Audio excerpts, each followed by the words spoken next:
जय श्री राम प्रिय भक्तों। आज का टॉपिक है कि अपनी चिंताएं दूर करना सीखें, क्योंकि जब चिंताएं दूर होंगी तभी आप शहंशाह बन सकते हैं। अन्य कोई साधन नहीं है शहंशाह बनने का।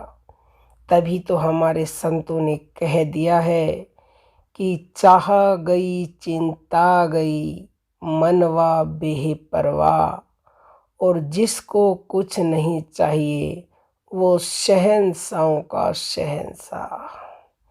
शहंशाह ही नहीं, शहंशाहों के भी शहंशाह बन सकते हो। कहने सुनने में ये बात बड़ी ही अच्छी लगी होगी आपको कि चाहा गई चिंता गई मनवा बेपरवाह, लेकिन इंसान की सबसे बड़ी समस्या यही है कि उसकी चाह मिटती नहीं, चिंता मिटती नहीं। एक इच्छा पूरी हो जाती है, एक चाहना उसकी पूरी हो जाती है तो तत्काल नई चाहना पैदा हो जाती है। तत्काल 10 लाख रुपए मिल गए तो उसे 20 की इच्छा जागृत हो उठती है। ऐसे ही कभी भी उसकी इच्छा पूरी नहीं होती और चिंता मिटती नहीं। आखिर कैसे मिटेंगी फिर ये चिंता, कैसे ये मन बेपरवाह होगा? तो इसके लिए संतों ने भी स्पष्ट कह दिया है और हम भी आपको ये बता रहे हैं। संतों ने जो कहा उसका पहले प्रैक्टिकल करना पड़ता है, और जब प्रैक्टिकल पूर्ण हो जाता है तभी आप किसी दूसरे को बताते हो। यानी कि आपने प्रैक्टिकल कर लिया तो उसमें सिद्धता प्राप्त कर ली, तो आपको उसके ऊपर फिर पूर्ण भरोसा हो जाता है कि हाँ ये 100% है, यही है। तो उसी को बोलते हैं अनुभव। तो अनुभव ये कहता है कि चिंता और चाह मिटाने का एकमात्र तरीका है भगवान नाम। किसी व्यक्ति को मैं कह दूं कि तू चिंता मत कर, तो चिंता ऐसे नहीं मिटती। चिंता कहाँ है? चिंता उसके मन में है। और मन को शांति कैसे मिलेगी? मन को शांति सिर्फ भगवान नाम में लगाने से मिलेगी। अब आप ये कहते होंगे, आपके मन में ये प्रश्न उठता होगा कि हम तो भगवान का नाम जपते हैं, कथाएं भी सुनते हैं और भी जप तप दान सब कुछ करते हैं, लेकिन इस मन को पूर्ण शांति नहीं मिलती। शांति तो आपको ये सब करने से भी मिलती है। चिंता थोड़ी बहुत देर के लिए कम हो जाती है, समाप्त नहीं होती, क्योंकि आपका मन उधर से आपने जो कथा श्रवण की, जो सत्संग सुना, जो आपने नाम जपया वाणी से, उसमें चला गया तो थोड़ी देर के लिए चिंता समाप्त हो गई। लेकिन चिंता फिर आएगी, क्योंकि वो अस्थायी रूप से दूर हुई थी। क्योंकि ये जितने भी काम हैं इनसे अस्थाई ही लाभ मिलता है। भाई स्थाई लाभ, स्थाई रूप से चिंता दूर करनी है तो आपको मन को उस नाम में लगाना पड़ेगा जिस नाम में लगते ही ये मन शांत हो जाता है। और प्रतिदिन जब आप अभ्यास करेंगे तो प्रतिदिन के अभ्यास से स्थायी रूप से चिंता मिट जाएगी। छोटी सी बात ये समझिए, चिंता कहाँ हो रही है? आपके अंदर, आपके मन को चिंता हुई, मन को। तो मन को शांत कहाँ से करेंगे? किसी बाह्य साधन से मन शांत नहीं होगा। वो आपके अंदर एक ठहराव आता है कुछ देर के लिए, कुछ क्षण के लिए, किसी का सत्संग सुन के, प्रवचन सुन के। लेकिन जब तक आप खुद चिंतन नहीं करोगे, जैसे सत्संग सुना, प्रवचन सुना, उनकी सार चीज को उन्होंने सत्संग में बोला कि आप प्रभु का नाम जपो। आप जब तक खुद नहीं जपोगे तब तक वो चिंता नहीं मिटेगी। चिंतन आपका नहीं होगा तब तक चिंता नहीं मिटेगी।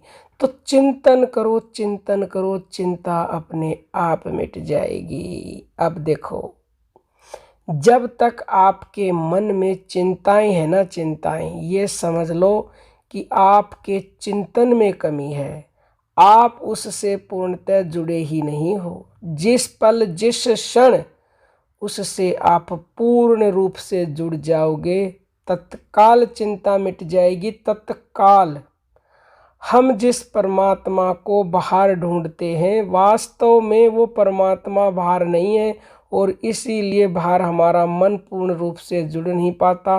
पूर्ण रूप से जुड़ नहीं पाता तो चिंता भी पूर्ण रूप से मिट नहीं पाती। पूर्ण रूप से चिंता मिटाने के लिए जो परमात्मा जिस जगह पर है, उस जगह पर अपने मन को लगाओगे तो तत्काल जो है उसे शांति मिलेगी और तत्काल समस्त चिंताएं दूर हो जाएंगी।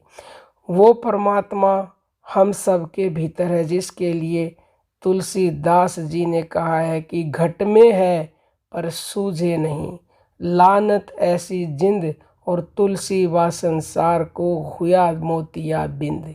यानी कि वो राम हमारे घट में है, लेकिन उसे कोई जानता ही नहीं है। इस संसार को मोतिया बिंद हो गया। लानत है ऐसी जिंदगी पे कि हमारे पास वस्तु है और हम उसे जानते नहीं। इसीलिए कहा जाता है कि परमात्मा हमें प्राप्त है, हमें प्राप्त को प्राप्त करना है, अप्राप्त को प्राप्त नहीं करना। फिर भी हम उसे पा नहीं सकते, शर्म की बात है। और इस जन्म में नहीं पाएंगे ना तो दोबारा ये जन्म नहीं मिलेगा। 84 में हमें भटकना ही पड़ेगा, न जाने कब मिलेगा। तो देख लो, अब आपके हाथ में है, वो आपके भीतर है राम। उस राम नाम के साथ मन को कैसे जोड़ना है, ये तरीका जान लीजिए। ये बहुत ही मेन है। देखो, श्वास श्वास में चिंतन करो, श्वास श्वास में उस नाम से जुड़ो, हर श्वास में। क्यों?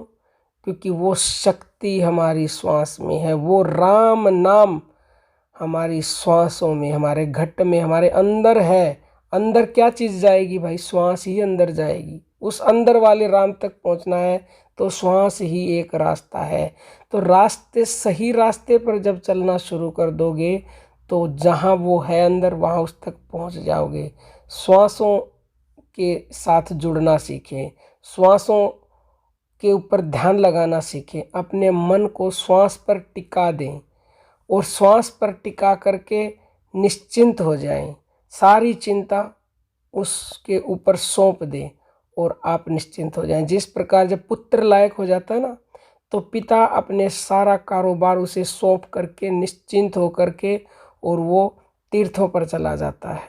ऐसे ही आप भी अपने मन को अपनी श्वासों से जोड़ दें, मन को उसके ऊपर श्वास पे टिका दें, तो आपका मन परमात्मा से टिक गया समझो। और उससे टिकते ही आपकी समस्त चिंताएं समाप्त। धीरे धीरे ऐसा समय आएगा कि चिंता करना ही आप भूल जाएंगे और आप ये कि मन में ये खुशी होने लगेगी कि मैं क्यों चिंता करूं, मैं क्यों चाह करूं। इंसान में इतनी शक्ति नहीं है कि वो चाह को दूर कर सके।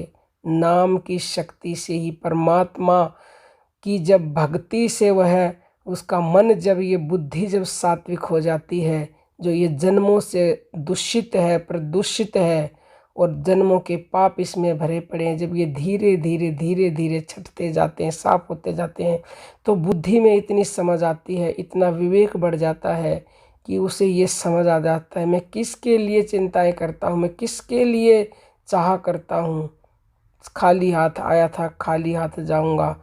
कर्म जाएगा साथ तो भक्ति का ही जाएगा। इसीलिए भक्ति कर बस भक्ति, और उस परमात्मा को जान जो तेरे भीतर है, उसके जाने बिना मुक्ति नहीं है, नहीं है, नहीं है।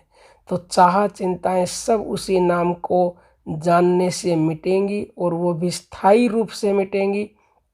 और आपको जो मिलेगा उसी में आपको सुख शांति प्राप्त होने लगेगा और मिलेगा भी बहुत बढ़िया। क्योंकि जो परमात्मा की भक्ति करता है ना, सबसे पहले परमात्मा उसकी जो इच्छाएं हैं उन्हें पूरी करता है। क्योंकि श्री कृष्ण ने स्पष्ट कहा है, यदि कोई मेरा नाम जपता है निरंतरता से तो उसके प्राप्त की रक्षा और अप्राप्त की प्राप्ति करवाता हूँ मैं, योगम सेमम वाहनम। तो आप निश्चिंत रहें, बस नाम जपें। और शुरुआत में श्वासों से नहीं जुड़ सकते तो श्रवण भक्ति करें, सत्संग सुने, प्रवचन सुने, उससे आपके मन में ठहराव आएगा। जागृति पैदा होगी, फिर आप वाणी से जपना शुरू करें, फिर मन से और फिर प्राणों पर अपने आप ही पहुंच जाएंगे। क्योंकि घर से निकलना पड़ता है कहीं पहुंचने के लिए, तो एक बार निकलिए तो सही भक्तों, और निकलेंगे तो पहुंचेंगे भी अवश्य, और पहुंचेंगे तो समस्त चिंताएं भी मिट जाएंगी, चाह भी मिट जाएगी। चाह बचे तो केवल बस एक, कि मरते दम तक नहीं, अनंत जन्मों तक मैं उस परमात्मा को न भूलूं, उसकी अनन्य भक्ति मुझे मिले, बस यही एक चाह मन में रखो। और जो असली भक्त होते हैं, जो संत होते हैं, वो तो ये चाह भी नहीं रखते, बस वो भजते रहते हैं उसे, बाकी का काम उसका है, वो अपने आप ही कर देता है। कोई भी आपका प्रश्न हो कमेंट कीजिएगा। जय श्री राम प्रिय भक्तों।